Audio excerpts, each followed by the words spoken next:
Hey, what's going on, everyone? Welcome back again to Bad Thought Studios. Today, Jay and I, we're going to be talking about everything George R. Martin had spoke about yesterday in his blog, which ultimately ended up being deleted, which is kind of funny in a way, but curiosity kills the cat, so we're going to talk about that.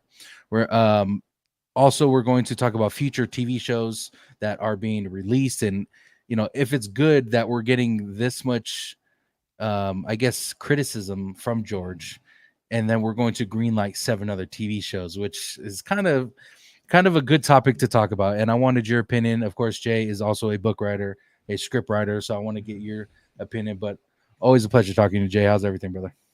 Everything's good, man. Yeah, I'm every time something in Game of Thrones comes up, I'm like, yeah, let's talk about it. That sounds good. And the fact that Martin is talking about this is, I think, fascinating for multiple reasons. So we'll get into all of those reasons and see where it goes. Yeah, I'm excited. And George R. Martin, of course, he has every right to speak about what he feels like. That I don't think that's what we're kind of saying, or if we agree or disagree with him. Either way, we know in the back of our heads, like, of course, he has every right to say what he wants to say about the adaptation of the book he wrote. Yeah. So, well, in no way, shape, or form are we going to criticize him for speaking his mind, but we have questions with some of the things that he ends up, ultimately saying in this blog post. But yeah, guys, we're going to be talking about that. We're going to be answering your guys' questions along the way. Also, we're going to be talking about future TV shows that are in the Game of Thrones universe that is being written. And right now we have A Night of the Seven Kingdoms, which is being filmed as we speak. And we're going to be getting that sometime in the beginning of hopefully next year, maybe mid next year. We'll find out. But that's another novella that a lot of people are excited for. A Night of the Seven Kingdoms. But first, let's say what's up to chat. We got Draco in the building. What's up, Draco? Omar. We got Marissa. What's up, Marissa? Jen, lovely Jen's in the chat. Yeah. So when I initially hit you up, it was before the post even came out. That's right.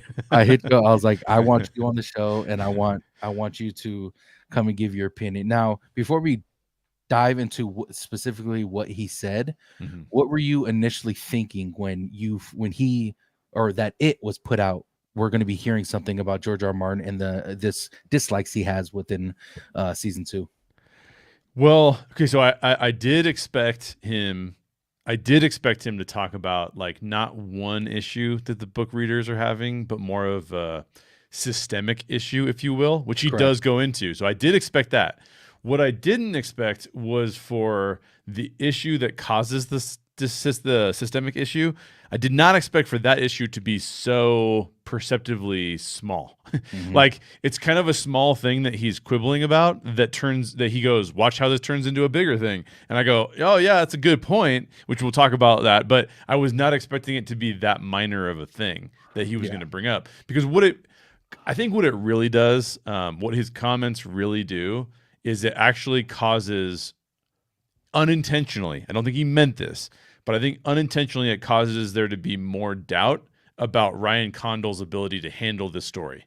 And I think that's why he had to delete it. I think that's why HBO had to respond to it, was because it wasn't like he was saying, this is going to, like, be the worst thing that's ever happened. He was basically saying, when you change these things, you better bring something else into it that makes sense, or else you've ruined it. And I think he's kind of saying, this one thing didn't happen, and now I'm worried that you ruined it. And that's kind of like where I think it got to be a bigger problem. Yeah, and I agree. And when I initially heard all this was coming out, we hear the good and the bad that George R. Martin posts on his blog. We hear it every time something comes out as far as an adaptation of his book. So that part wasn't surprising. The part that was kind of making me wonder what he was going to say is because of all the toxicity within season 2, the dislike within season 2.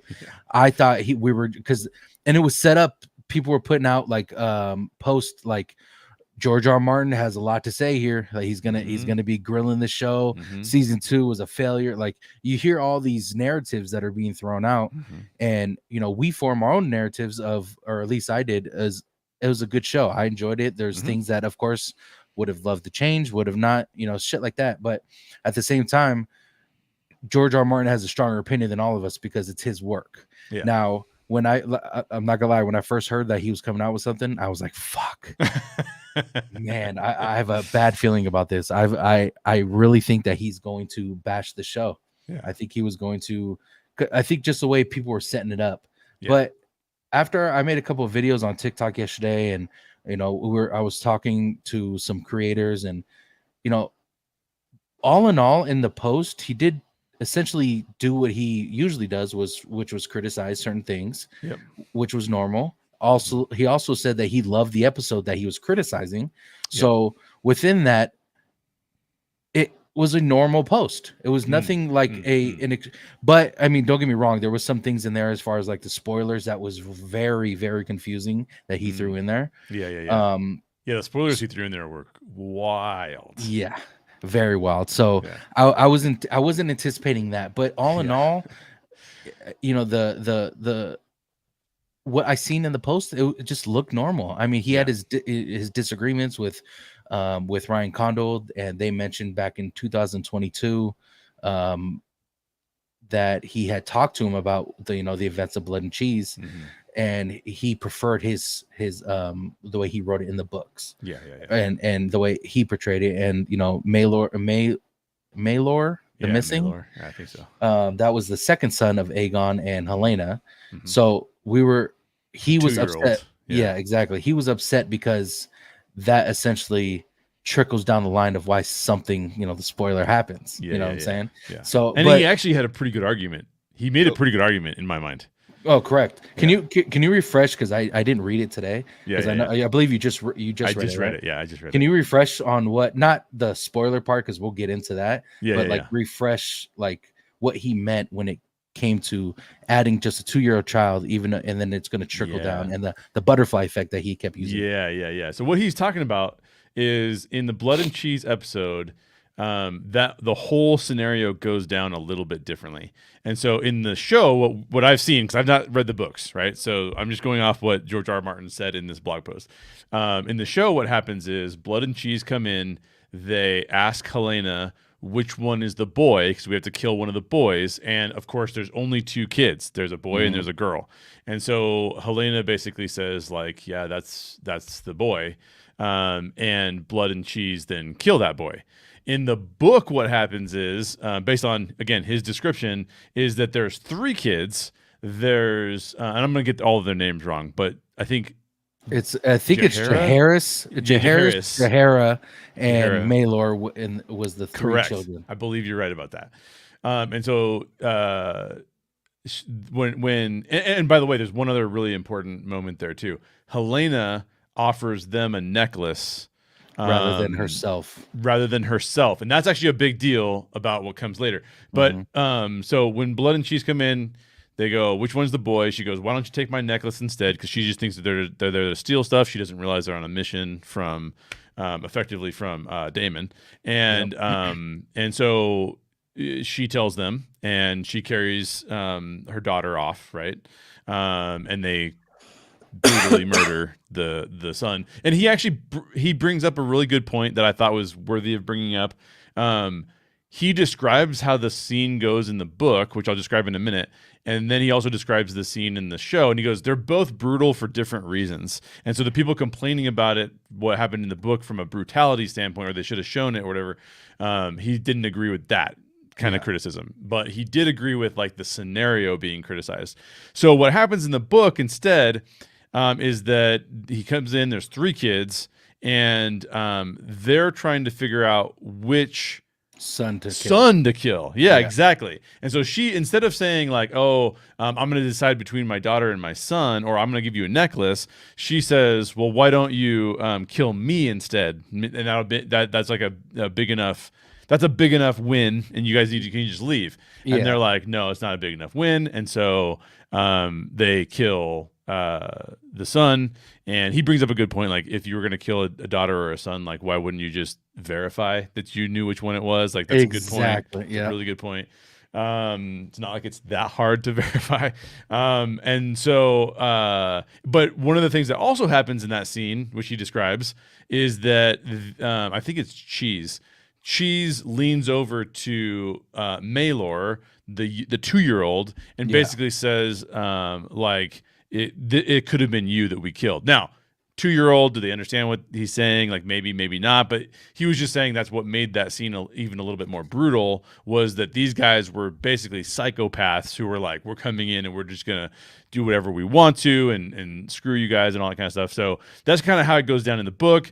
And then that has massive implications to what comes down the road. So the big things, the big takeaways there are, Maylor exists already, Correct. and Helena offered herself. And that's important for her character. So it was important for her character to say, I realize what's going on. This is really awful. Just take me. She probably knows what's going to happen in the future. And if we get into that spoiler territory, then we'll describe that. So she's saying, like, take me instead. They don't take her instead. And Maylor is saved for the time being. And he's actually alive. And then the consequences of what happens to him, which we can get into, again, major spoilers, also have implications on the realm in general, is what he's saying. Because he's saying the butterfly effect of not having Maylor in that room at that time could have widespread implications for what happens down the road and all of the character motivations and why they would do something or why they would not do something. Correct. And I kind of want to break down the scene that we saw in the episode 1 during Blood and Cheese, because it was a way of telling us who Helena was amongst everything that was going on, because of her power. So this is why I'm leaning towards, I loved the way they did Blood and Cheese, is because it was a huge part of her character development as far as Helena. And you know me, I talk about Helena all the time. She's one of my favorite characters. We see the difference between that episode 1 and episode 8.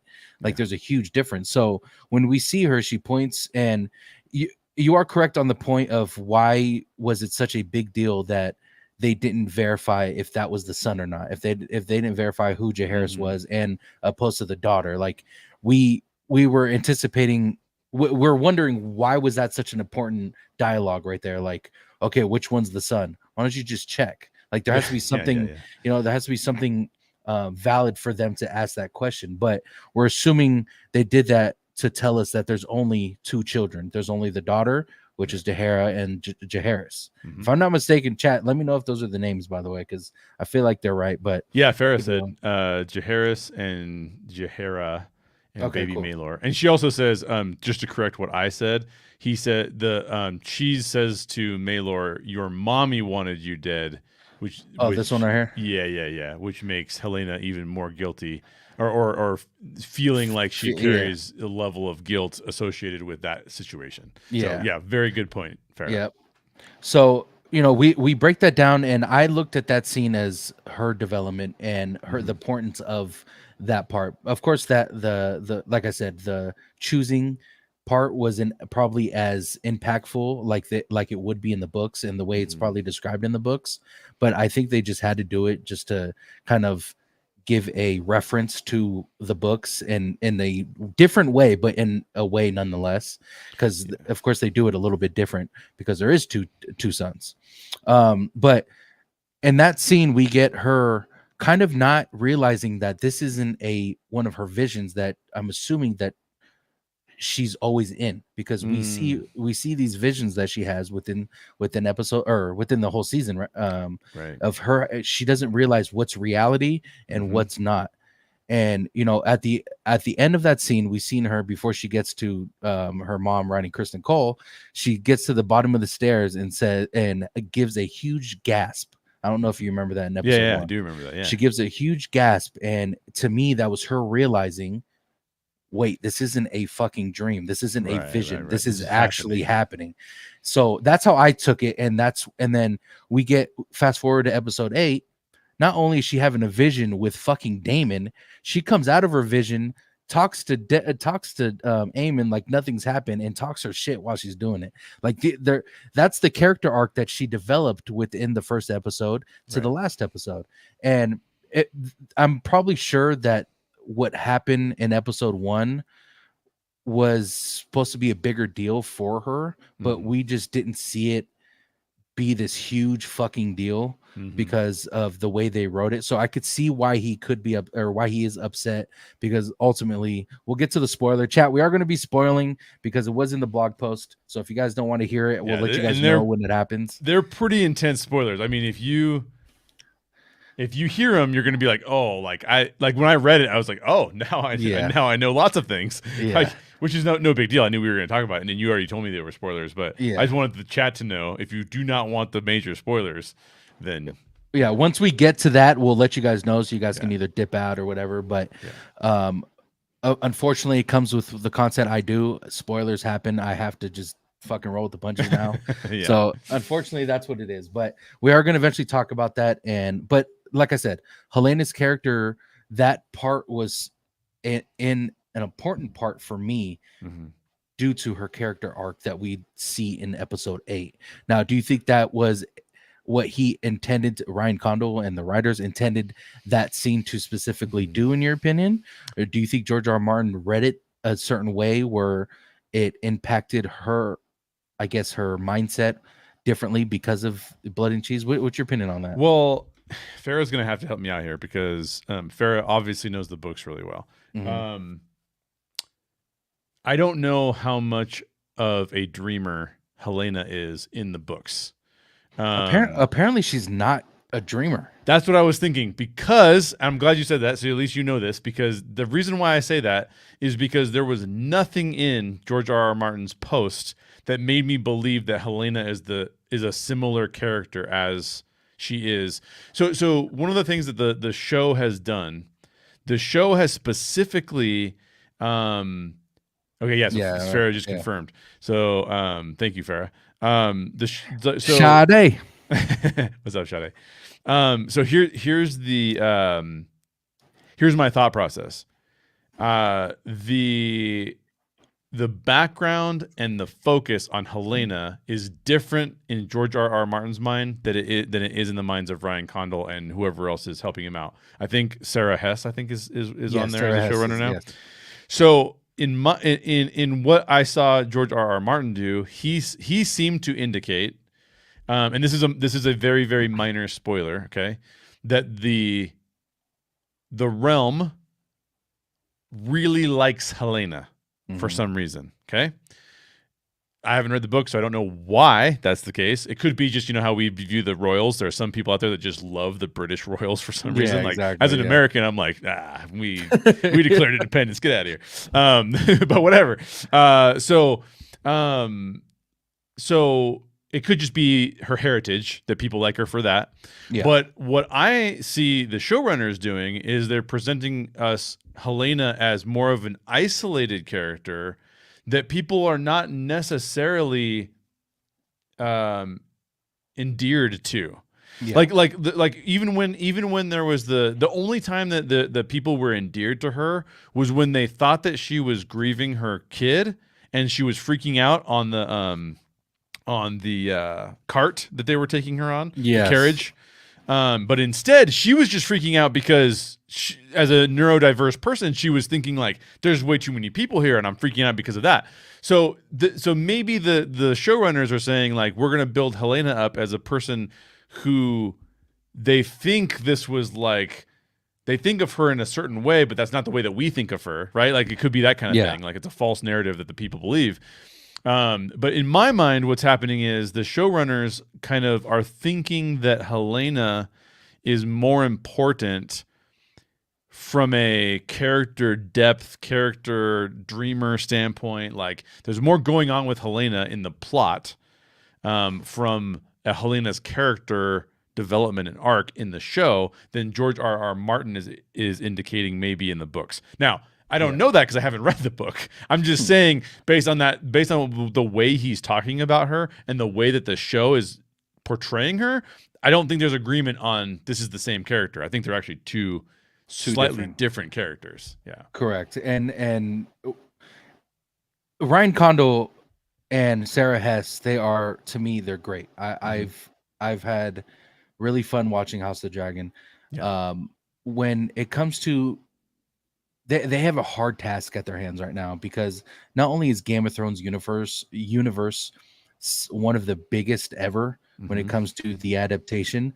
They have a lot of pressure on their shoulders because of how big this show, how big these books are. They Yeah. have, and to me, they've done a great job from what we see so far. Sure. Now, in season one, we see a difference. Well, not me and you, but people who've read the books. Mm-hmm. There's a huge difference between Jacaerys Mm-hmm. in the books and season one of House of the Dragon. Mm-hmm. And George R. R. Martin also came out and told us, hey, like hats off to you, Ryan and Sarah. Like you guys made Jacaerys better in the show than I wrote him in the books. Like he was a phenomenal character. Everyone loved him. Green or Team Green or Team Black, you love Jacaerys or Jacaerys. Yeah. Now we're not seeing a problem with the way they're writing these characters. Uh-huh. I think we're seeing more of a problem of the characters not being included in being adapted to the show from the book, because there's two. I mean, we get one with the son that's not there. Yep. And another character called Nettles, and Mm-hmm. I don't know if you know who Nettles is, but No. she was supposed to be this huge part in this whole war. Okay. And essentially people, fans, the fandom, they're pretty much saying Rhaena, which is the daughter, Rhaena, who's the daughter of Daemon. She went to go. She went to go. Yeah.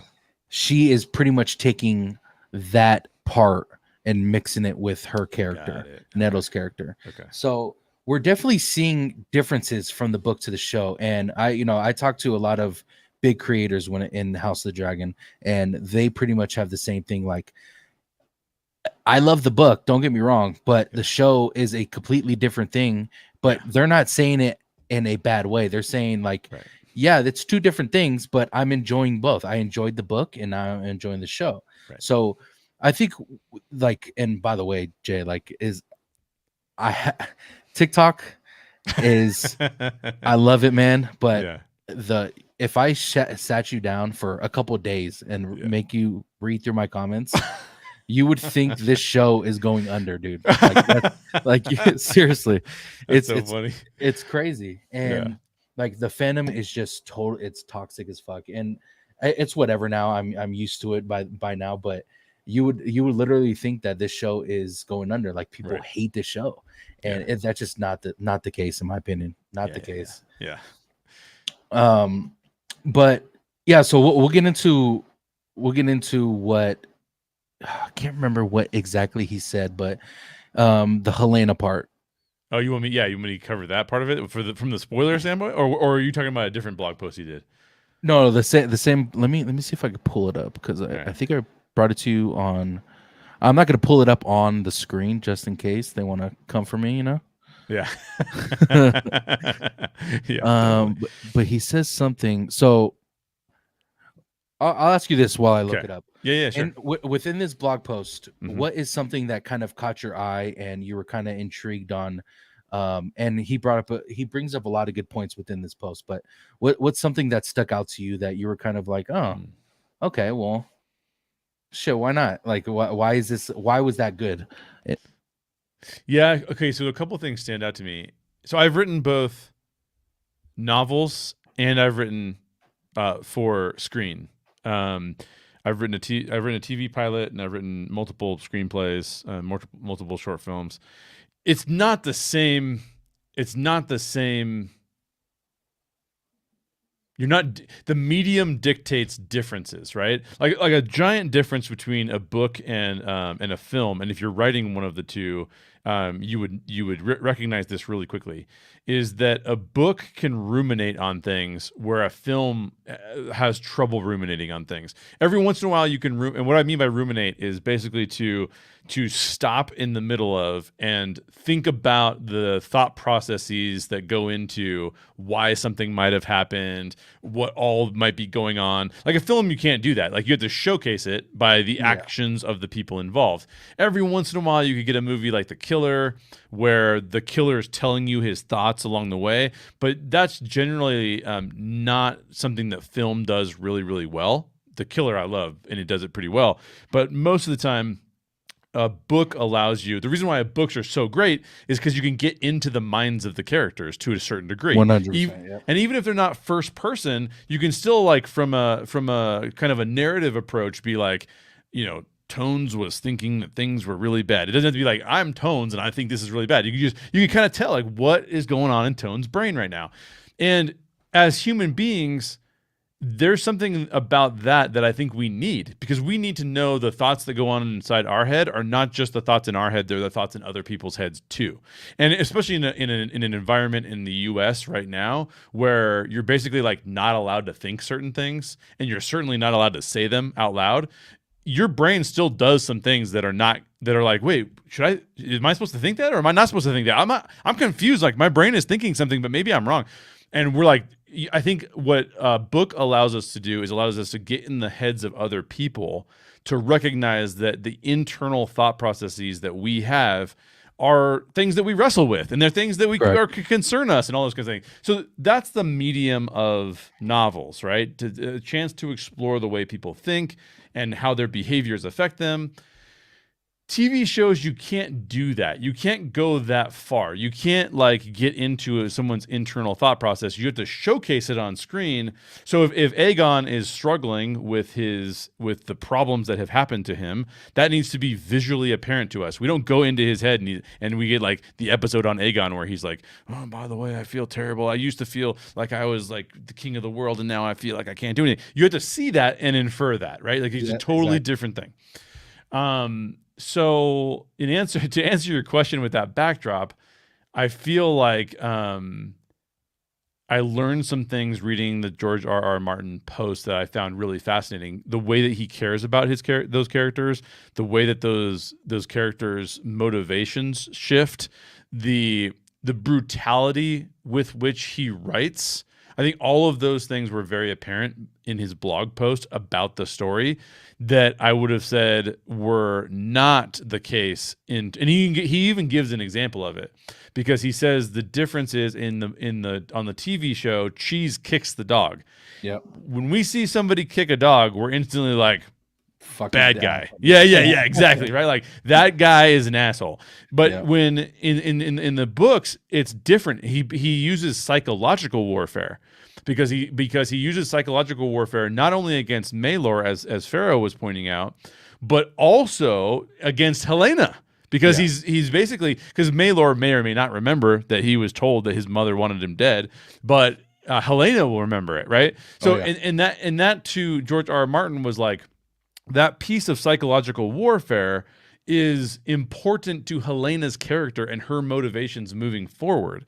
Whereas in the TV show, yes, probably the death of her child is hugely motivating to her, but we learned a lot more about how she dealt with that situation in the immediacy, and then learning that she was a dreamer. That was a very different conclusion than what he talked about in his blog. So the point being is, you kind of have to change things. So when you tell me like some characters have been subtracted from the narrative, I go, that makes a lot of sense, because I'm also watching Rings of Power right now, and half the time I don't know what the hell's going on because I forget who the characters are, and I have not read the Silmarillion. So to me, it's kind of like, okay, I think as a TV show adapting a novel, you do have to remind us who the characters are. I think Game of Thrones is awesome at that, by the way. You have to remind us who the characters are. You have to remind us what's going on with them. You have mere seconds to do it with, because we have to actually get to the plot as well.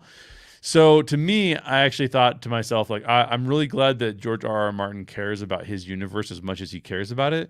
But I also don't think that necessarily means that we have to all of a sudden question Ryan Condal, like he doesn't understand the characters and the way he's tweaked them. I just think that they're two separate things. 100%. And it's going to be a different arc for her too than what we got in the than what he portrayed in the book, because of the events of her being probably one of the most powerful dreamers we've ever had. We've ever seen at least seen on screen.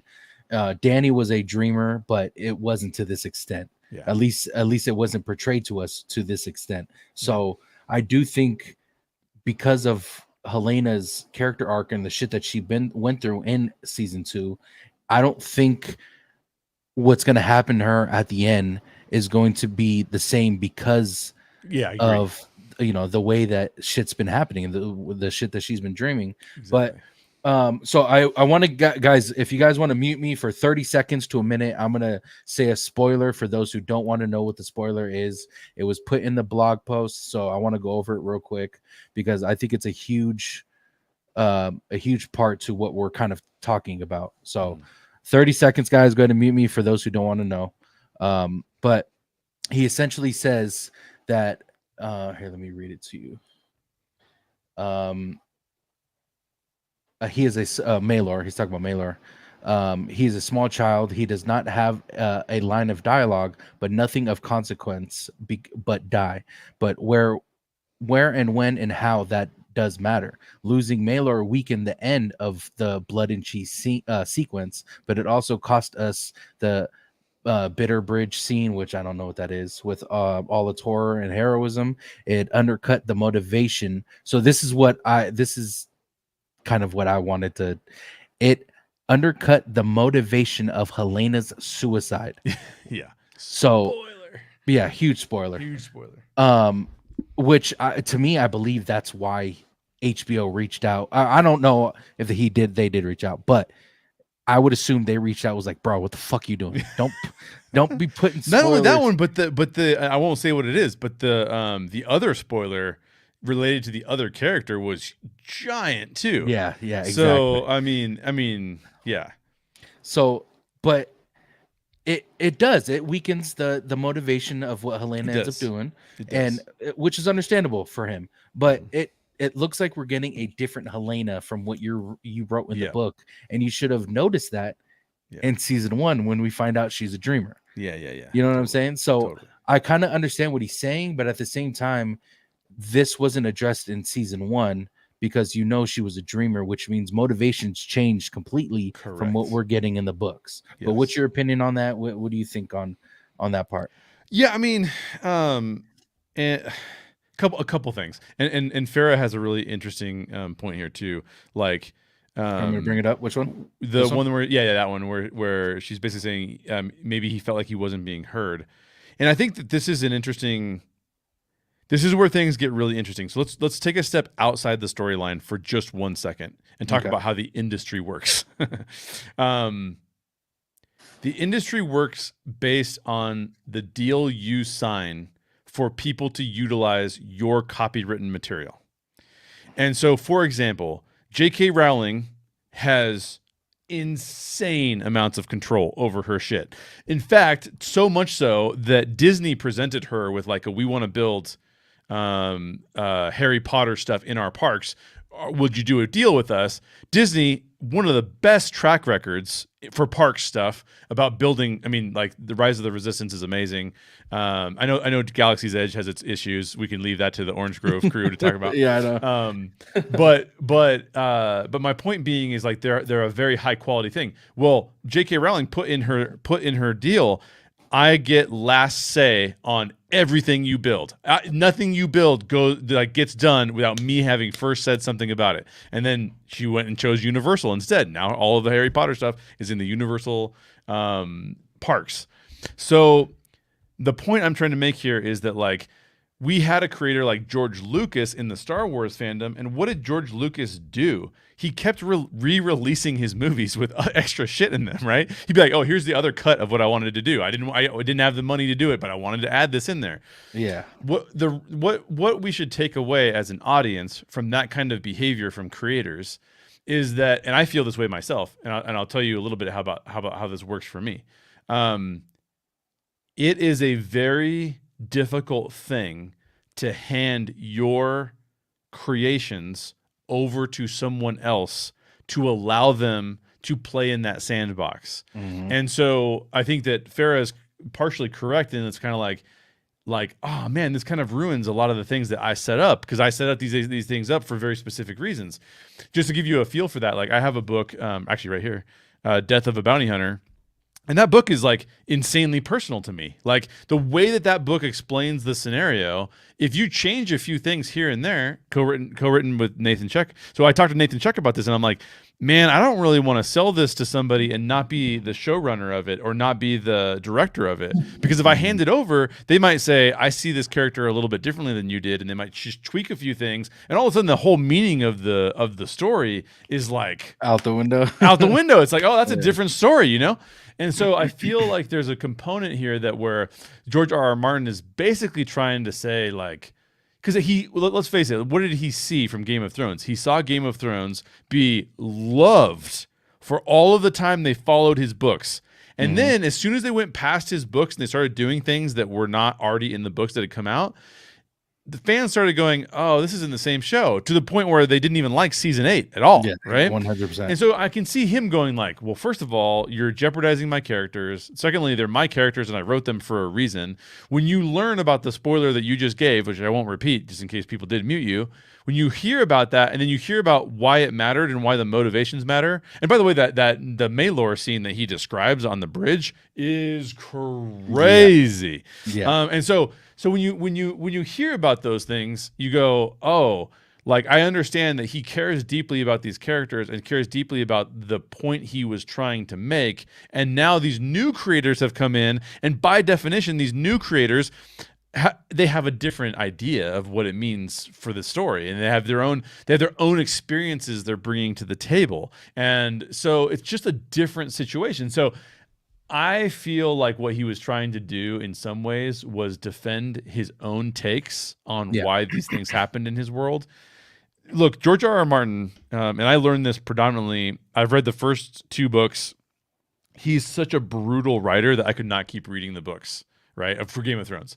And I just started watching the TV show, and I delayed watching the TV show for about 5 years because I'm like, there's no way I can see this stuff on screen. Like, this stuff is so brutal, I don't want to see it. Now, what I didn't realize is that TV, again, books and TV are different. When you read a book, your head makes up the scenario.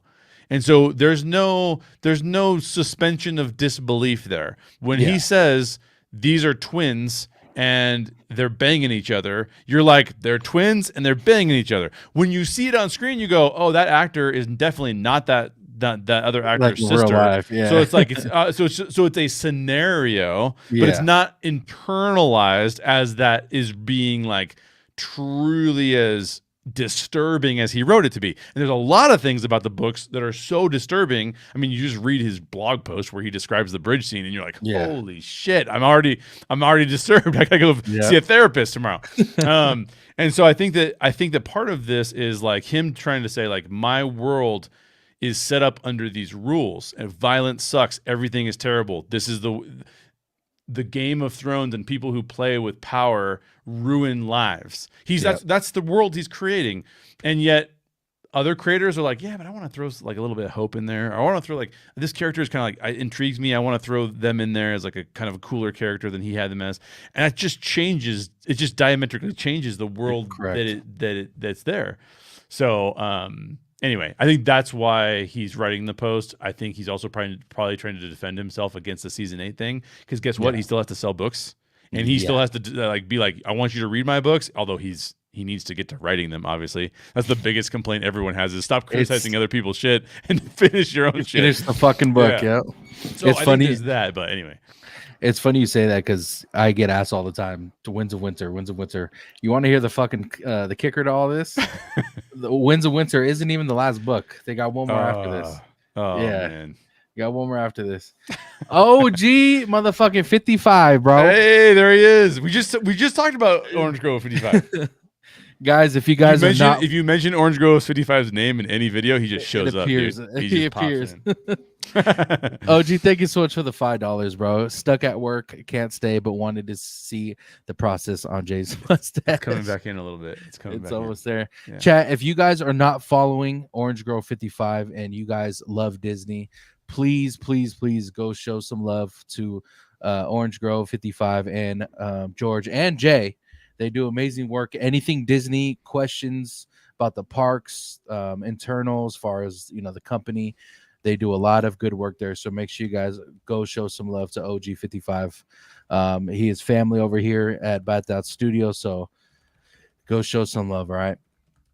But yeah, it is very it's intriguing the way he goes to talk about all this stuff. You know what I'm saying? And like we said before, he has every right to talk about what he thinks should happen, and the way if he thinks his work is better, because he's went on record plenty of times saying this was way better than the way I wrote it. So we're seeing opposite sides of him. And like I said, I made a video about this today saying I think everyone's overreacting when it comes to this. He's just stating some opinions of things that he disliked. Ultimately, he ends up saying he ended up loving the episode, but just certain things that will trickle down, butterfly effect of why Maylor wasn't there. You know, he talks about what happens in Helena and Maylor at the bridge, and like he sees the way he wrote it. It gave you little drops of the way it was going. It foreshadowed the way it was going. And now because, Maylor's not there and there's no motivation behind Helena and this and that, he sees it not coming to the conclusion that he wrote. Right. And it could piss him off, which is very understandable. Yeah. Very understandable of it's probably something that in our heads, like it's not a big deal, but he probably fucking spent a year and a half trying to figure out a good storyline to get it to that point. And now it's just out the window. So, there's certain things that he's very, very valid of articulating his disagreements with it. And unfortunately, because of the fandom and the toxicity behind it leads to us making a video about it, Yeah, there's lots of different opinions out there too on things, right? Like in my short film that you've seen, and you can see if you're a member of Orange Grove 55. Over his left shoulder, guys. Yeah, right here, the no vacancy. It is a tragedy, and it's meant to be viewed as a tragedy. And I've had multiple people come up to me and basically, without spoiling it, it'll be on YouTube eventually. I've had multiple people come up to me and be like, "Oh, but why did this have to happen?" And I'm like, "Well, if that doesn't happen, it changes everything. Like, I can't change one minor thing and then assume that the meaning and purpose that I put into this." So how does a story come about, right? Like as a creator, what I do is, this is like literally my process. Something is bothering me, right? And I've heard a couple different writers talk about this. Ryan Johnson has talked about this, and I know that Scott Derrickson has talked about this, and people who I respect a lot have talked about this. Is that when something starts to bother you, you start to ask a question: why do things happen in the world? What is it that causes these things? Why is it that I was teasing X-Rod and Camper. Remember when you and I were talking? I said, Camper gets his way in one way, and X-Rod gets his way in a very different kind of scenario, right? We were talking about Game of Thrones. Well, why? Why is that? Why is Camper built one way? Why is X-Rod built another way?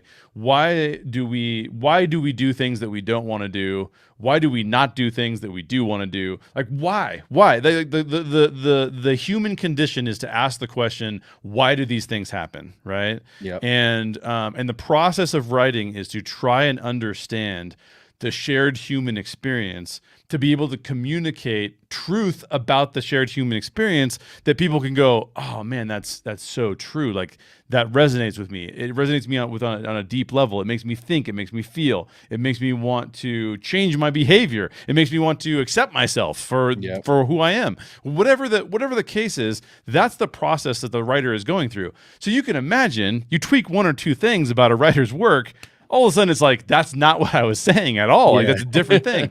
So I think that if you look at it that way, you can see why George R.R. Martin. Now, he's also, like you said, he's been complimentary of some of the changes as well, because sometimes I'll give you a perfect example. We did a full cast audiobook of Death of a Bounty Hunter right here, and the full cast audiobook, the lead character is Korean, and it's set in like like an 1880s kind of steampunk Western environment, right?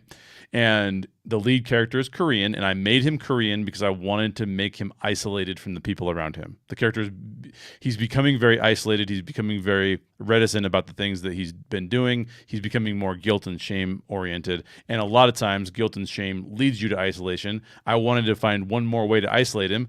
Putting him as being Korean in the Old West is isolating because people in the Old West are super fucking racist. Oh, yeah. And so part of his character is to be this isolated person. And when we went to hire for the book, I said to one of my Korean friends, I'd love for you to be the narrator. He's an actor. He's amazing at it. I go, I'd love for you to narrate this. And he and I were having a conversation, and I said, I'm not Korean. I'm not trying to capture the Korean experience. It's not a true life story, but I did do this to the character to isolate them further. Can you tell me your thoughts on what you bring to the table as a Korean actor playing a Korean role in this scenario that I wrote as a white guy? And he goes, yeah, I mean, I loved it because I was able to draw on some of the Korean heritage that I have that I have never had a chance to showcase in my acting before. And it's this sense of like, it's this, he had an actual word in Korean that they use for like being angry about what has been done to you based on your heritage. There's like a specific word. And he told me what it was. And he brought that to the role and made it even more real and made it even what I was thinking, but even even better, right? Because he's bringing an experience that I can't bring. And so that is where George R.R. Martin is being positive about saying, like, I could not have even imagined that because I didn't come from that experience. Yeah. So my experiences are in this character, but now that character is our character, not just my character, right? And so, and then that's where we share the human experience as well, too, right? Like, so that's why it's such 100%. A cool process. So anyways, I bring that up because I can see it going either way. Right? It can be like, well, that's not what I was intending. But also, not only was I intending that, but you took it to the next level and even made it better than it could have been otherwise. So. And we can eventually get that. Like season 2 isn't the last season. We still have 2 more seasons. Yes. And one thing that I hate saying it this way because it sounds like I'm being disrespectful to George R. R. Martin. Yeah. But it's essentially is clear as this. You should have had more writers control.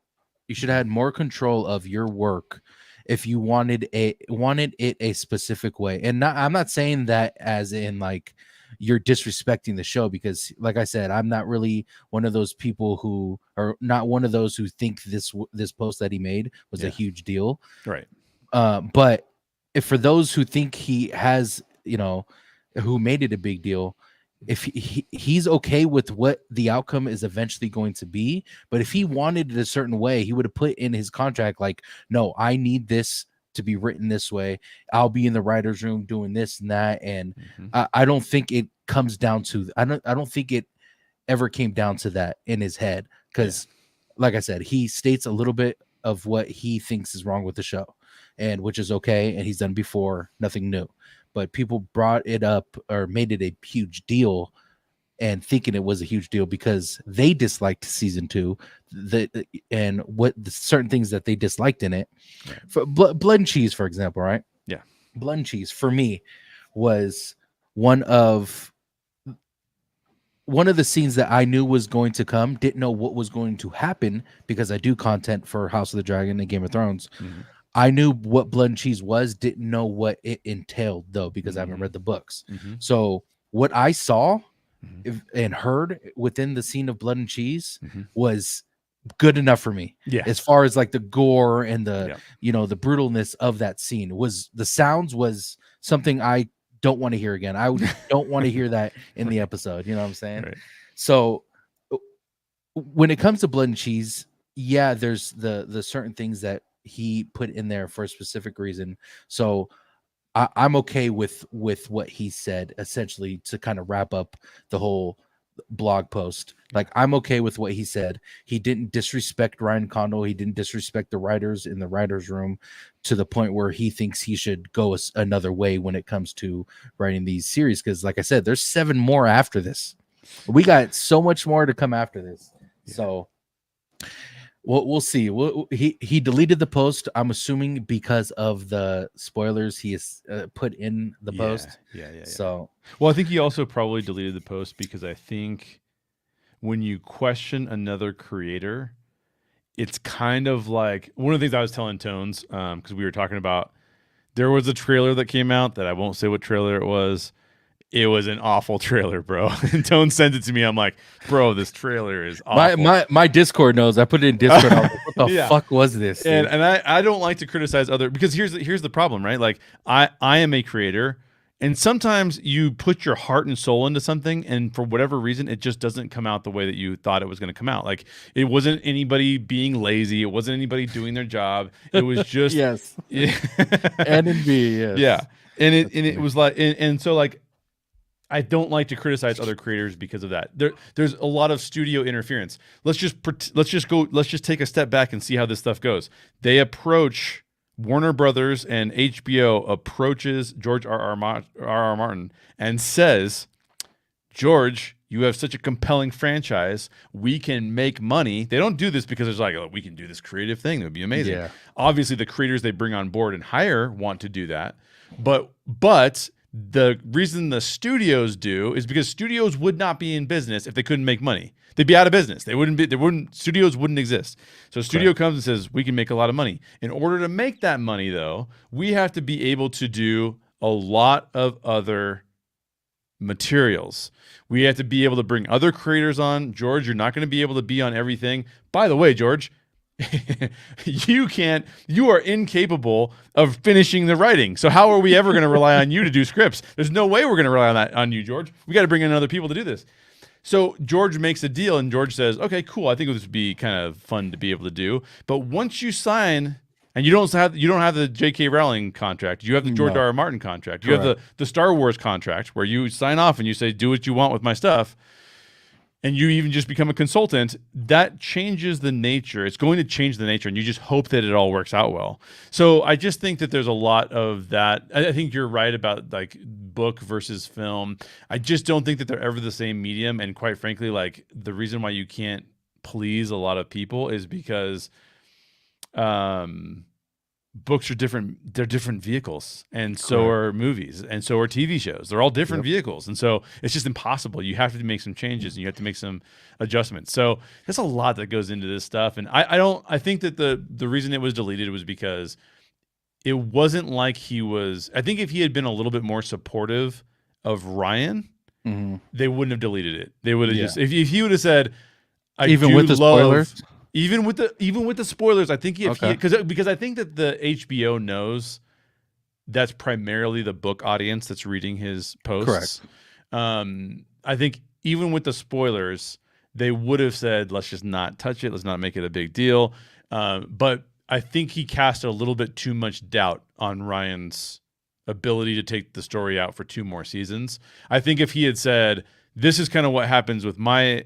Helena and my scenario, without going further into that because of spoilers, I think they would have said, and if he would have adjusted and he would have said like, but look, I loved working with Ryan. Ryan knows what Game of Thrones is all about. I think he's going to do a fantastic job. He's not going to do what Benioff and Weiss did and completely screw season 8. Like he's going to finish it great. Like don't worry about it. These are just some differences that I think change things along the way. If he had said that, I don't think that post is getting deleted. But because he kind of made it seem like, I don't know, guys, this could go real bad. Like, I think that's why he had to delete it, because it was like, oh, we can't let it be like this might go real bad. That's not cool, you know? That's my take on it, at least.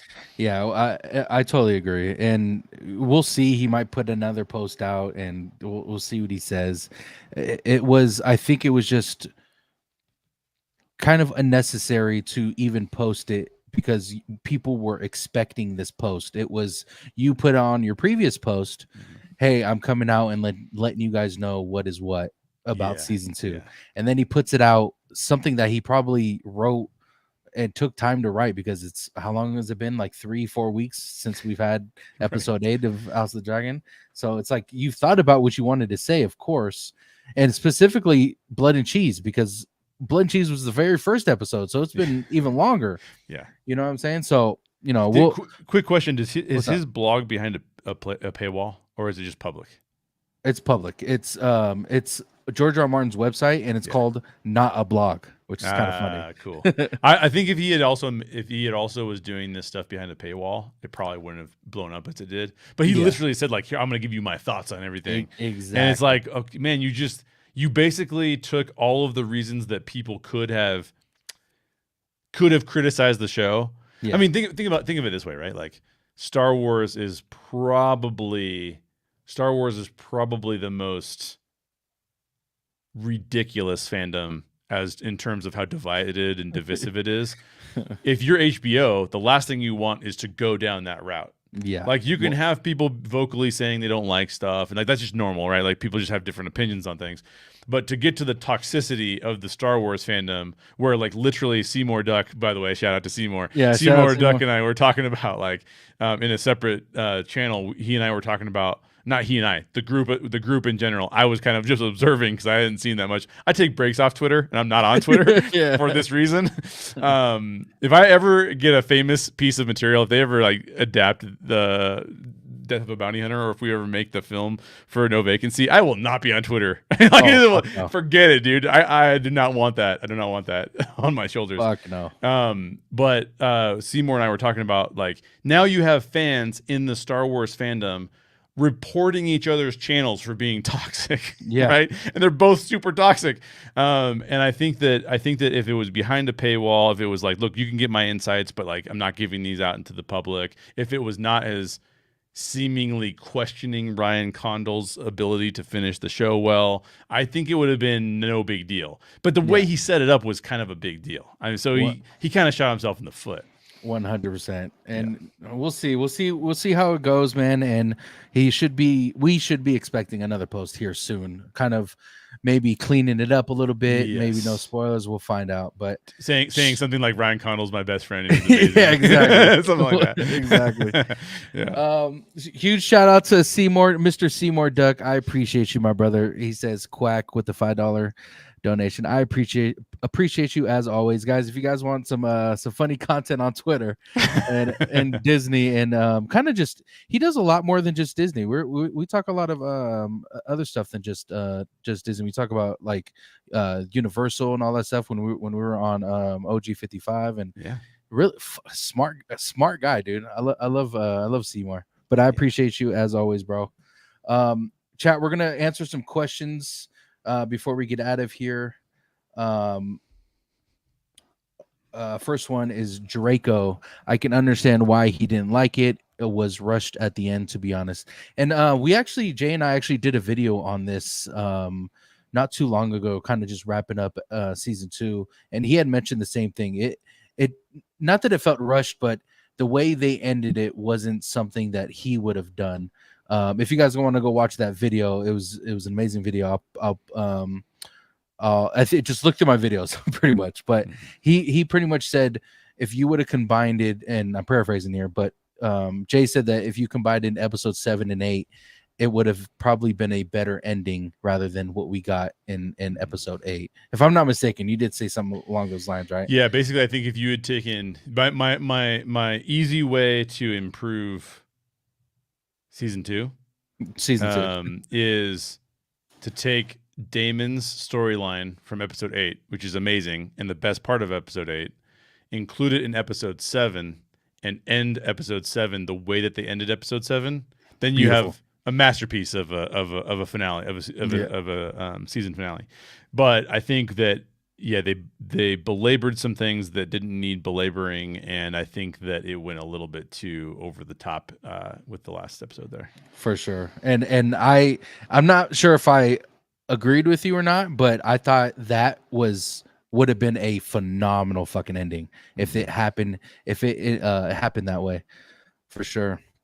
Jen, shout out Jen. What's going on? Do you think this will affect the series moving forward? Do you think Ryan will hear out and make changes? So George R. R. Martin also says that season 3 and 4 they're gonna have a lot of changes from the books, essentially in that post. So Ryan Condal has a vision for, and it's too late now to make extreme changes because I'm sure the scripts are written in a way of, especially the characters, they're written in a way to where things that happen in season 1 and in season 2 matter, that when we're going to see in season 3 and 4. So I don't think they're going to make changes as far as like because of what George said. I think they're good. The changes they are going to make are just the adaptation from the books, in my opinion. Do you agree with that as well, Jay? Yeah, totally. I think there's a couple things that lead me to believe this, to believe that you're right. One, if you're going to make the changes that they made, George, one thing that George brings up, and you mentioned this a little bit earlier, but we didn't go deep into it, is the butterfly effect of changing one small thing can have massive repercussions down the road, right? And I think that you don't do a show like this unless you already know how the show is likely to end. And so you're not like, this is not like TV back in the day where it used to be like, hey, we don't know where this is going. Let's just kind of like meander around and see where it takes us. When you're adapting a book like this and you say like you have a limited number of seasons to do it, you pretty much know where you're going to end up. So Correct. To me, I think it would be a big mistake for them to try and go back on anything that they've done and try to rewrite or re-include things. I think that they basically need to stick to their guns and go, no, what we have is good and we're going to finish it out this way. It's not going to be the book. So it may not be the same exact things that the book readers liked and things like that. But I think that doesn't mean it's going to be, it doesn't mean it's going to be any worse, right? Like we just have to give them the benefit of the doubt. By the way, are you good on time? I'm good. Yeah. Okay. Marissa, shout out to Marissa. She says people complain, but we'll still be tuning in. And I say this all the time, Jay, and I always bring it up. When I get a comment on my TikToks or my videos saying how bad something is, and I had a conversation with this guy. Yeah. He said season 2 was awful. He hated it and all that stuff. And then I replied pretty much saying, okay, well, we'll see you in season 3, though. We'll see you for season 3. He said, oh, I'm not going to stop watching it. I just didn't like season 2. And I kind of had him explain that to me. I was like, why aren't you going to? He's like, I'm too invested now. I didn't like season 2. And I kind of saw where he was coming from in a way, but most people don't think like him, though. That's the big issue right there, is you're going to sit there and bash season 2, but you're going to watch season 3 because if it gets better, you're going to be on our side. You're going to see the good things that happen in season 2 and be like, no, I never thought that way. And you know what I'm saying? So totally. That is what I think what Marissa hits it on the head. You're still going to be tuning in, but they're still going to fucking complain about everything. I think there's something to be said too for, you are going to be tuning in because you want to see kind of what happens, but also like, one of the things I like to do with people is I like to ask them like, okay, you say you hated it. It's the worst thing you've ever seen. Can you give me a scale of 1 to 10? And then can you give me a scale of 1 to 10 about what the book was? And a lot of times they'll say like, well, the book is a 10 and this is like a 7. I'm like, 7? That's pretty good. Like 7's pretty good. Yeah, exactly. Like you can't say like a lot of people, they speak about it as if they're saying it's a 2, right? Like they're like, 100%. Yep. This is like one of the worst things I've ever seen. And you're like, wait a minute. Like take it down a notch. What are you saying this is on a scale of 1 to 10? Because objectively, they're like, well, it's not that bad. It's just that I like some things about the book better. And so that just takes it down a few notches. But that doesn't mean that it's terrible. But people tend to speak in ways because they speak out of emotion that you're like, oh, well, if you remove emotion for a second, this is not like a disaster of a show. It's just like not as good as you thought it was going to be, you know? Yeah, 100%. And man, I can't wait to see if season 3 is just mind-blowingly fucking awesome. I don't know if those were words at all that I just said, but if this show it turns out to be just one of the best things to ever hop on, you're gonna see the fandom switch so fucking fast, Jay. It's gonna be so much different, and I hope it happens because I see the vision of what they have going on, and I just hope they portray it in seasons 3 and 4. I think there's also one thing I'm saying a lot these days is like there's a very small percentage of people that fall on the I love it more than anything and become toxically positive, and then the I hate it more than anything and become negatively toxically negative.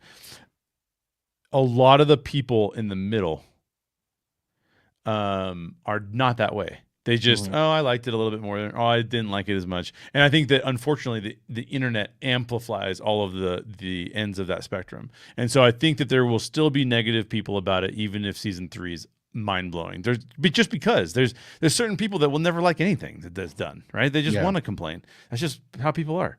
So I just think People we had are to though. accept that, and that's why I don't go on Twitter sometimes because Yeah. I'm like I don't want to hear you guys. You know what I mean? Like, 100%. yeah.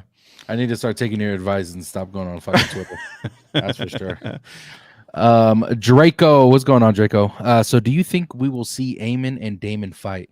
So yes, we're gonna see them fight. I'm not gonna sit here and spoil the fight, but um, we kind of we see the mirror of each other when it comes to these two characters. They are, one has one eye and one has two eye. That's pretty much the difference in these characters, or at least in season 1, I should say, because we're seeing a different Damon now.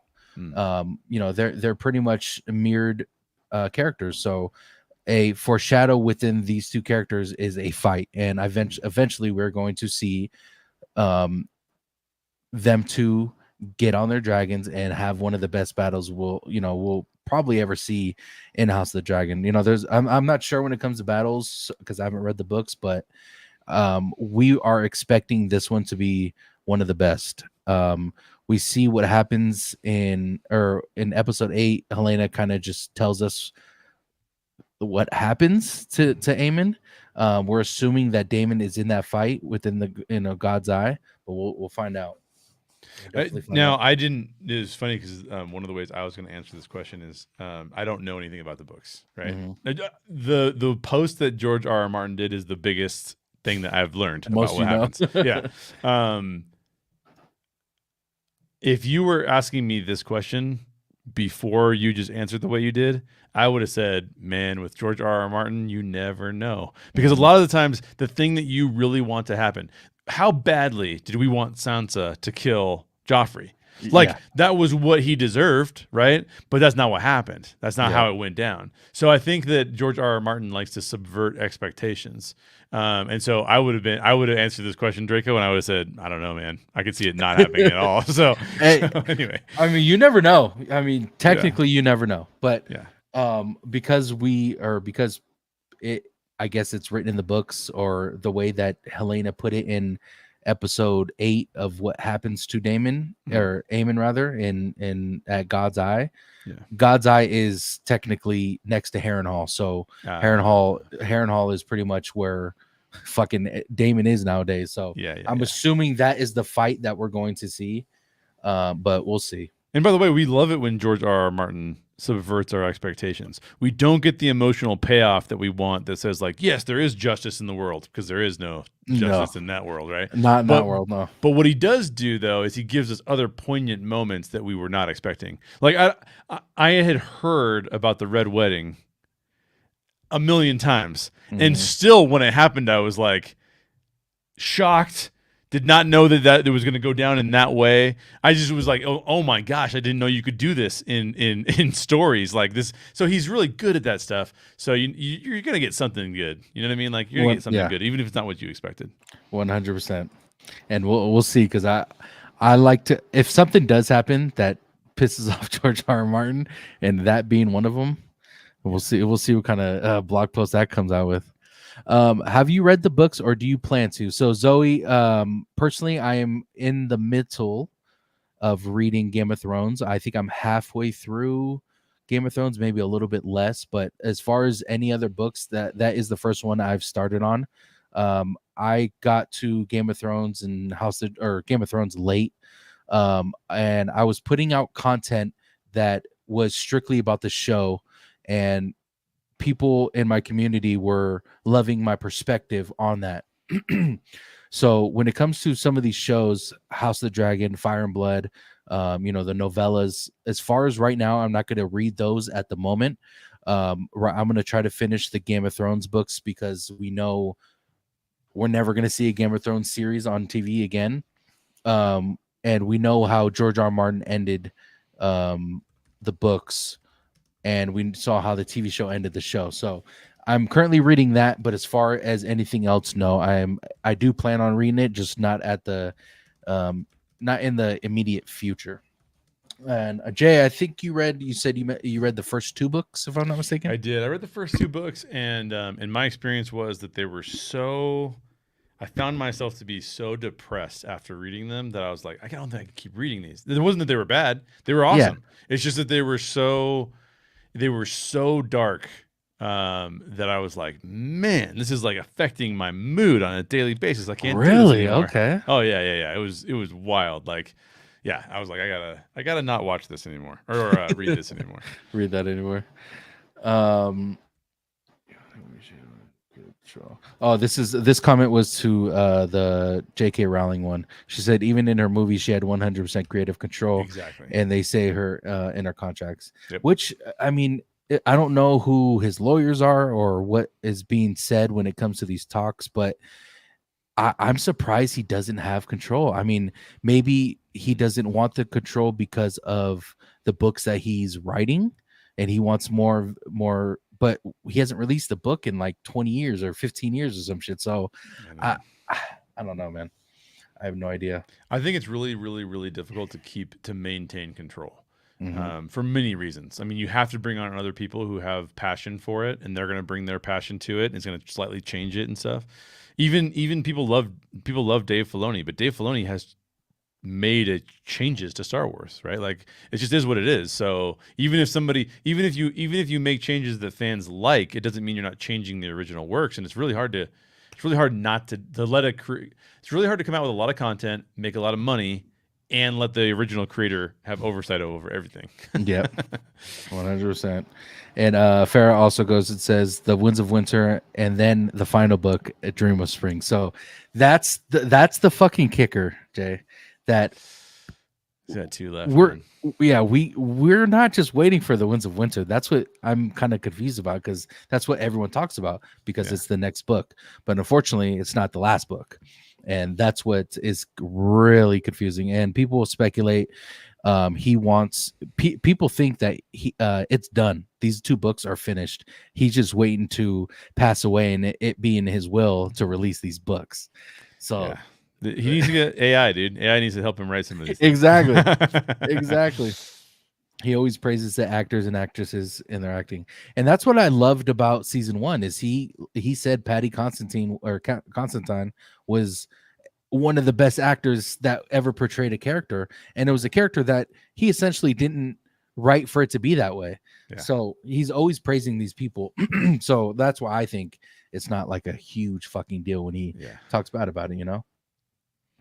And then Marissa also goes and says he talks about liking how Tom Glenn Carney making makes you feel sympathy for Aegon, and now he acted his ass off. And I love that. I love Tom. He plays Aegon, but his character also switched from what we saw in season 1 to season 2, and I'm not sure if he's portrayed still as if he's going to be portrayed as a good guy in the future. But as of right now, like I see him being a better person, but as far as being a better character, I don't see that. I don't see, because if he truly was going to be a better person, he would have protected Helena better. He would have done things to not, like Blood and Cheese was huge. Like you should have been there with Helena. You should have been there with your kids. You should, there's certain things that he could have done better, but he is definitely changing into a different Aegon than we saw in season 1 for sure. Yep. Buster Brown, I believe this is Colin. You met Colin. He was on your show when we were doing the script thing. Oh yeah. Colin, I believe that. I believe this is him. If I'm not mistaken. Good chat, guys. I got a job, but listen to the rest later. Appreciate you, Buster Brown. I still think George will post more and leave certain things and spoilers out. I agree. Yeah, 100%. He will. Marissa says, "Do you see?" He has to delay. He has to be able to delay writing Winds of Winter. Yeah, exactly. What else is he gonna do this time? He's gonna comment on the things. Absolutely not. Fucking George, man. Did you see HBO response to? So I don't know if did you read that by any chance? I did. Yeah, I did. As we were talking, I brought it up real quick. Do you have it with you? Or do you have it? I can bring it back up real quick. If you can, if you could read it, because I fucking forgot it. Yeah, here it is. They said this is the official word from HBO.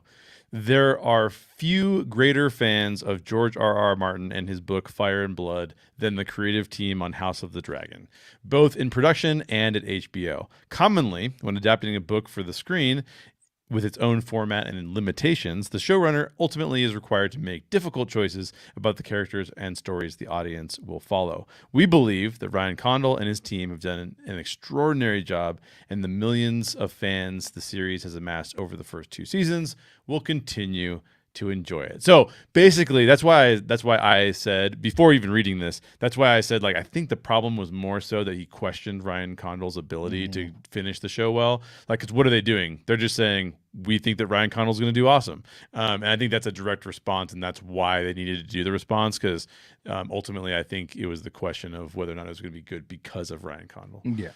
And also, like, they back their guy. HBO backed their guy. So we're not surprised for this either. It's saying whatever is going to continue is going to be something that we think is going to be extraordinary in Ryan Condal. So HBO and George, people think that they're arguing and fighting, but I just see it differently. I just see that, they have to respond because their product was questioned by the original creator, and their form, he could form his own opinion, and they still say, what, even amongst what was said on that post, we are backing Ryan Condal and his team on the future of this show. So that as well, not surprised whatsoever. Exactly. Seymour says, wow, thank you for the kind words. Of course, bro. You're part of the Orange Girl 55 family umbrella, Yeah, that's right. You are one of us, bro. So I appreciate you as always. She says, after reading the post, do you agree with George and the points he stated? So I agree with his opinion to state those opinions, I guess.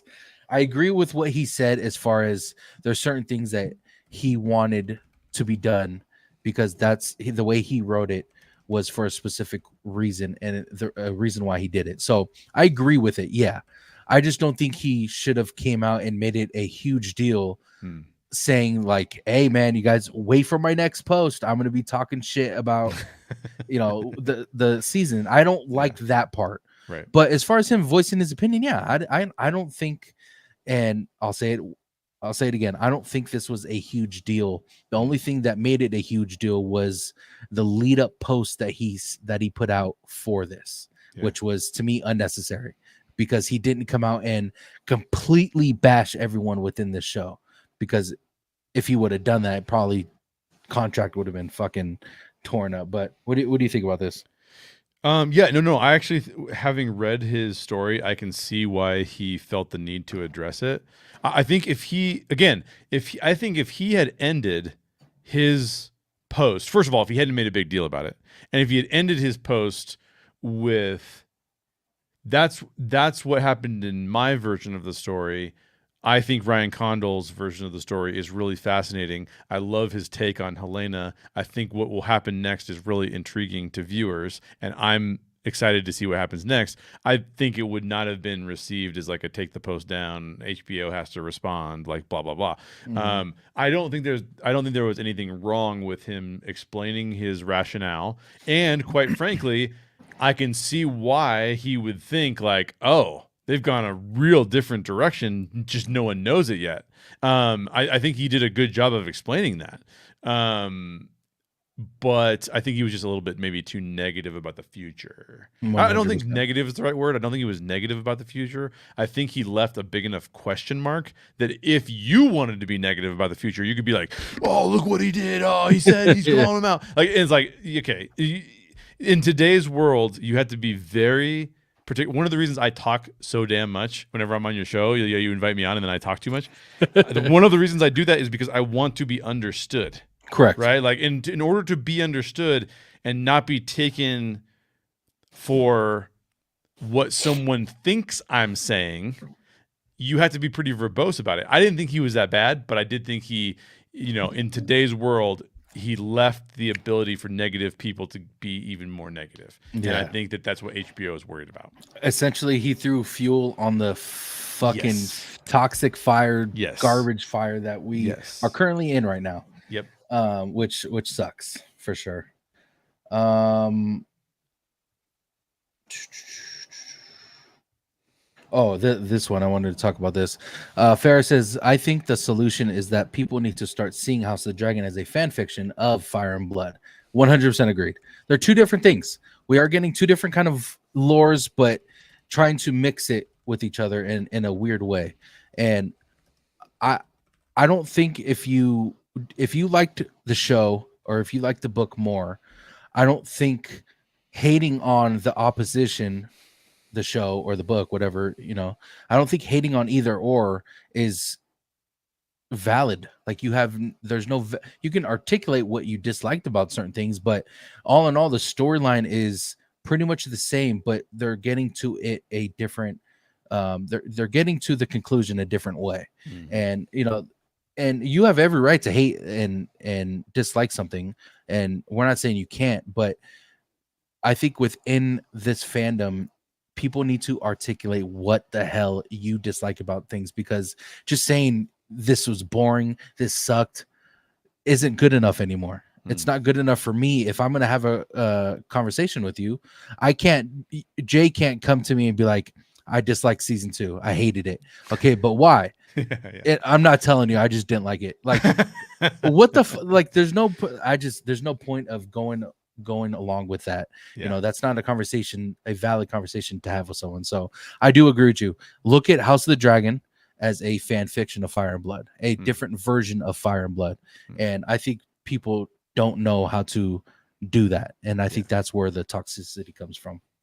The only thing I would probably change about that, because I agree, Farah.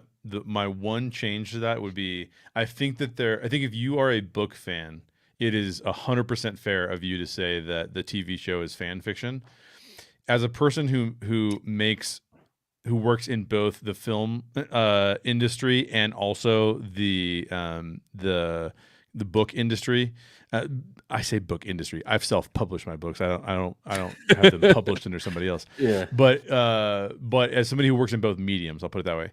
I think that if you only like the TV show and you haven't read the books, you don't need to view it as fan fiction. You just need to view it as, I like the TV show. Mm-hmm. Right? Like it's a different perspective for each group. Like if you love the books and the TV show isn't as good and you don't perceive it's good, then fan fiction is fair.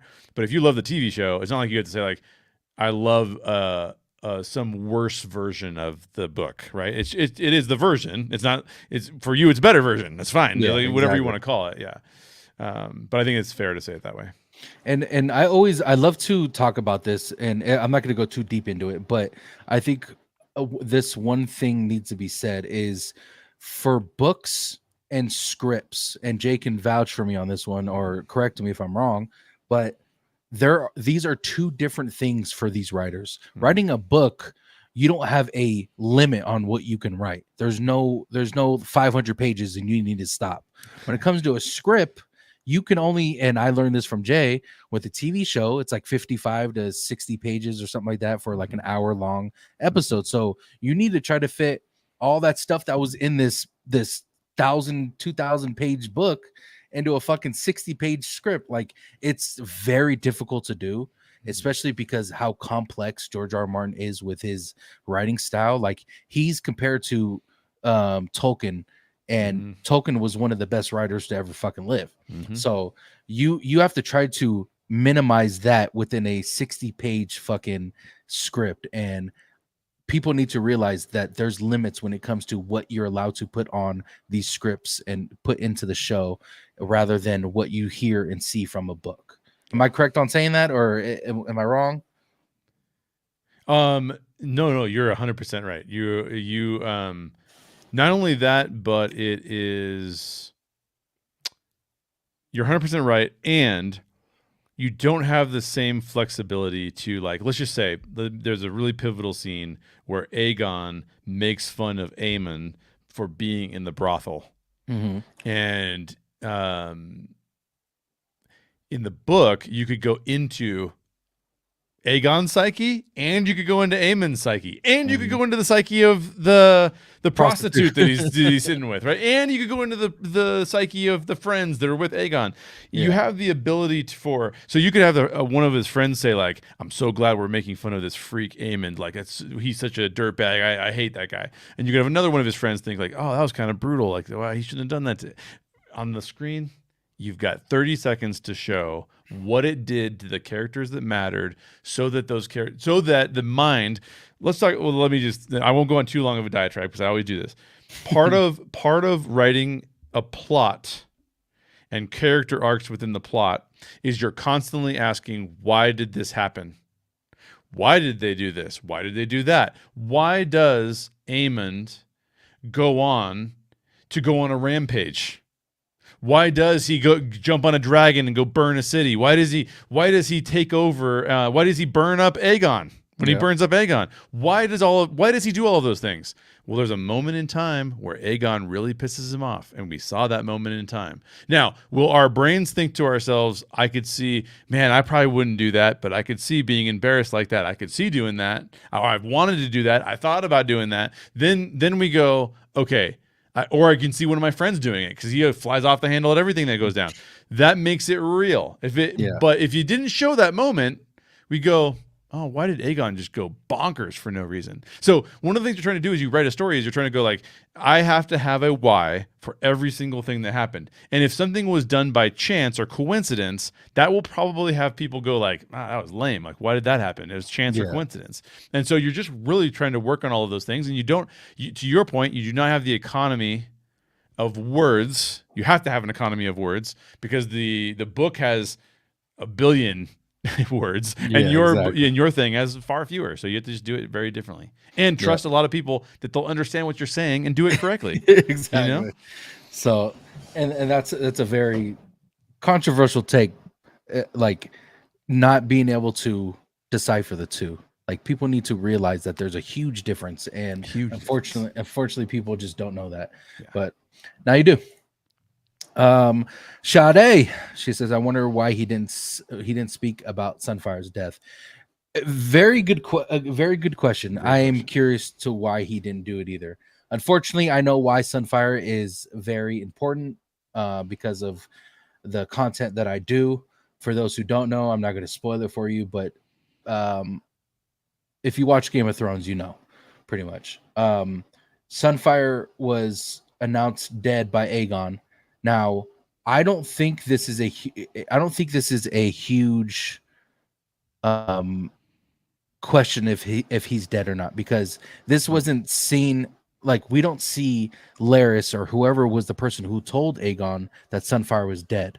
Like this wasn't passed down through like 4 people. Like, hey, you need to let Aegon know that, you know, Sunfire is dead, or you need to let Aegon know that he's still alive, but he's probably going to die. Mm-hmm. And then we see Larys tell Aegon, or someone tell Aegon what is going on. We just find out because Aegon's like, oh, well, Sunfire's dead. So like, it wasn't something that was foreshadowed to be a secret or not, like him knowing. But at the same time, we don't know the writers and what that little information means. But what do you think about that? Oh, I totally agree. I mean, we talked about this because when we were talking about, you were telling me a little bit about what happens and how important Sunfire is in the books, and we were talking about whether or not we were predicting whether or not Sunfire was actually dead or not, and I was like, I can't see how he could be if this is what goes down in the books. Like, so I have a feeling. Okay, so what do we know? There's certain pieces of information we know. We don't know that Sunfire is for sure dead. Mm-hmm.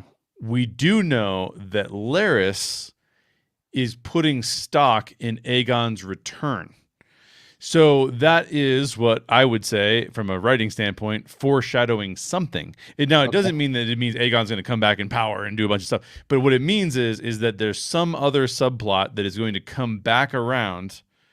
I mean, Game of Thrones abandoned subplots, so it could not come back around. It's possible. But I think that it's likely, based on what we know of Sunfire and what you were telling me of Sunfire, that it comes back around somehow. So I think Sunfire is probably still alive, personally. And you never know. We'll see because man, it is a huge ending for Sunfire Yeah. that happens with him. So before we get out of here, I'm just gonna go over some of the titles of the upcoming shows. Oh, Um, nice. Cool. so we do have 3 live action that have been officially greenlit. One is Aegon's Conquest, which we kind of knew was going to happen. The next is 10,000 Ships. It's about Nymeria and the Ronar.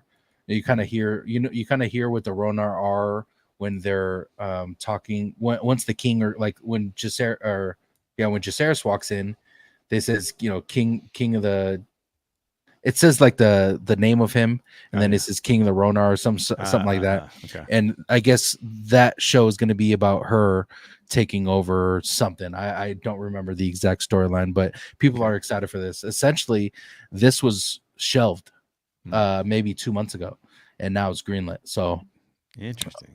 So we're getting 3 live action. And this doesn't include season 3, House of the Dragon, and Night of the Seven Kingdoms, because they're already in filming stages. So these are the 7 that are not included with those 2. Yeah. So we're getting Aegon's Conquest, Untitled, an Untitled series, 10,000 Ships, and then we're getting 4 animated series. First one being 9 Voyages of the Sea Snake, which is something that all of us want to see because we love the Sea Snake. We love what that is going to be. You know what I'm saying? Yep. Golden Empire of Yiti. Now, couldn't tell you what that is. Haven't read the books. You know, unfortunately, but there's 2 untitled. But what is your opinion on us getting animated series? Do you think it's a good thing? Do you think it's a bad thing? Do you think there's a show they should put in there that's not in there? I think animation is really good. There's some really big fans of animation. I tend to be only a fan of animation that is outstanding, not because of the medium. I super respect the medium. I just find it harder to connect to. But as long as it's awesome, like I've been watching Terminator Zero, which is an anime, and Terminator Zero is fantastic. Like it's you know really who wrote that, right? No, I don't. Mattson Tomlin. He's the showrunner, or he's either the writer or the showrunner writing Aegon's Conquest. Oh, perfect. Yeah. No, that's awesome. He's doing a phenomenal job. It's a great show. So I am on board with animation. I usually just you lean more towards live action rather than I lean more towards I lean more towards stories that are very serious and heavy and structured in a way that is not, what word do I want to use? Like makes you think. Like this is going to be so controversial. I'm going to get so much heat for this. I started watching Avatar: The Last Airbender, the cartoon version. I've never seen the live action version, and I was like, man, they're spending a lot of time in this like happy-go-lucky like kids goofing off thing, and I was like, I'm just not. I'm sure it's an amazing show, but it couldn't hook me in because there was too many distractions happening, and I feel like that can happen with animation. I loved Gravity Falls. I think is one of my favorite animated shows of all time. I've loved some other animation films and TV. I love Pixar, but so I don't think it's so much it has to do with the medium, so much it has to do with the way that you tell stories in the medium. And I mean, Terminator Zero, if the same guy is writing it, then I'm in. That sounds awesome. 100%. And he was asked about Aegon's Conquest, and essentially like what he's more interested in the way George was trying to portray Aegon and his conquest, and he wants to make this perfect for George. Oh, now cool. I'm not saying the other directors who didn't do this for George, but right. You could tell by the way he was answering these questions, like pour one out for George, like this is for him type of shit. Dope. You know what I'm saying? So of course he was asked about it because not only is Aegon's Conquest one of like the most thought after shows, it also has, Terminator just got released, and I believe it's at like 98% on Rotten Tomatoes. Like it's nuts. So it's so good too. Chat, I appreciate you guys. Seymour, huge fan of Studio Ghibli. What is that? Studio Ghibli. Studio Ghibli is a Japanese studio, if I'm not mistaken, that has did the Boy and the Heron and what's the name of the horse? The one about the horses? Spirited Away. Gotcha. Okay. A bunch of them. Yeah, a bunch of those. They're extremely well done storytelling. Gotcha. Yeah. Chat, I appreciate you guys. Shout out to Sade, Seymour, Farah, Marissa. Who else is in here?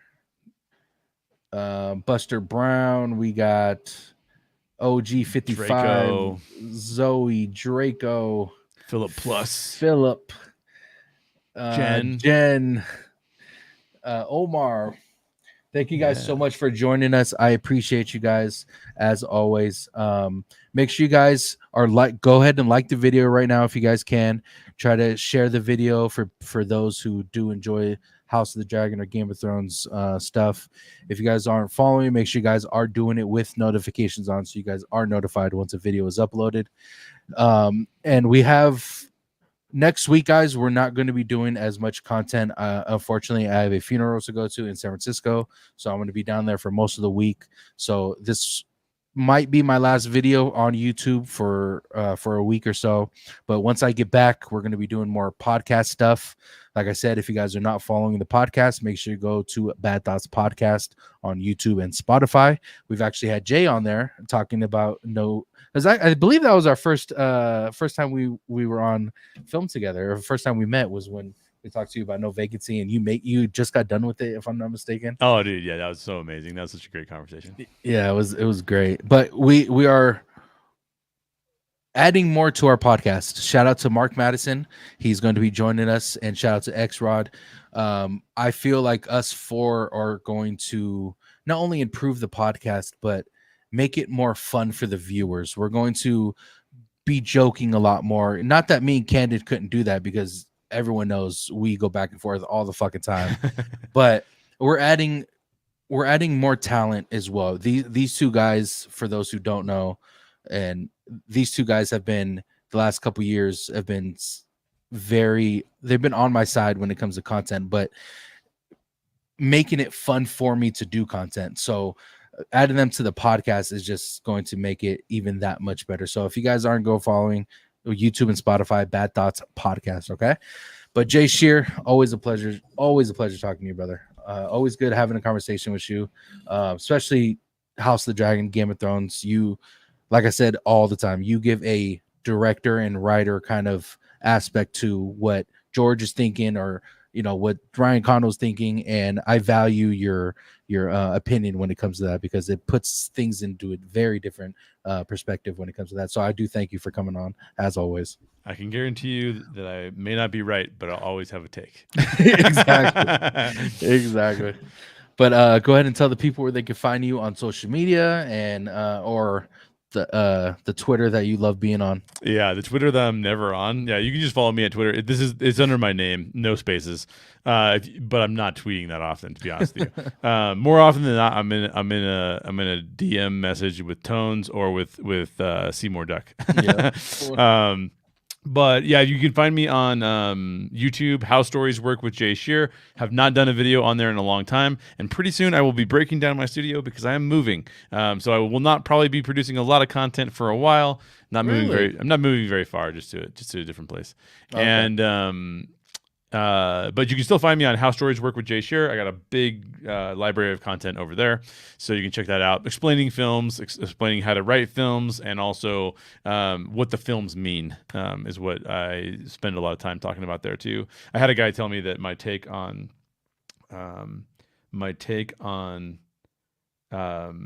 Sicario was totally wrong, and he started it out with, "Dude, that's your opinion." I'm like, Yeah, it's a YouTube channel. Like, what are you expecting? Like, oh come my on, God, you don't want me to just read the script to you? That's a different channel. I thought that was really funny. I was laughing.